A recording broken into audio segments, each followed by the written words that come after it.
రాహుల్ గాంధీని అడుగుతున్నాం, గంట కింద ఉపన్యాసం ఇస్తున్నావు జార్ఖండ్ లో.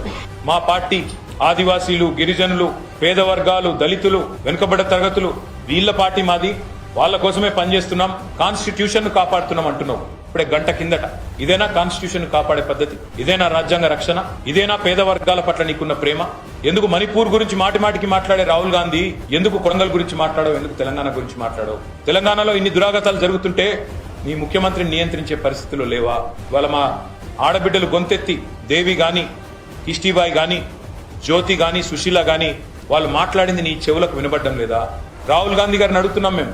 మీరే చెప్పారు ఎలక్షన్లకు ముందు, తెలంగాణ ఎన్నికలకు ముందు, ఒక్క పిలుపునిస్తే మీ తమ్ముడిని, మీ అన్న నేను వచ్చి వాలిపోతా, మీ దగ్గరకు వస్తా అన్నావు. ఎక్కడున్నావు ఈ రోజు? ఒకవేళ మీరు మహారాష్ట్రలో, జార్ఖండ్ లో బిజీగా ఉంటే మీరెక్కడున్నారో చెప్పండి, అక్కడికే వస్తామంటున్నారు మా చెల్లెలు.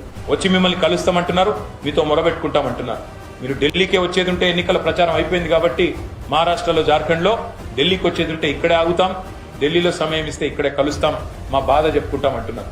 ఇప్పుడైనా గొంతు విప్పండి, నోరు విప్పండి. కేవలం లిప్ సర్వీస్ సరిపోదు, మాటలతోనే ప్రేమలు ప్రదర్శిస్తే సరిపోదు, మాటల్లోనే ప్రేమ కురిపిస్తే సరిపోదు, చేతల్లో కూడా చూపెట్టాలని చెప్పి కూడా కోరుతా ఉన్నారు.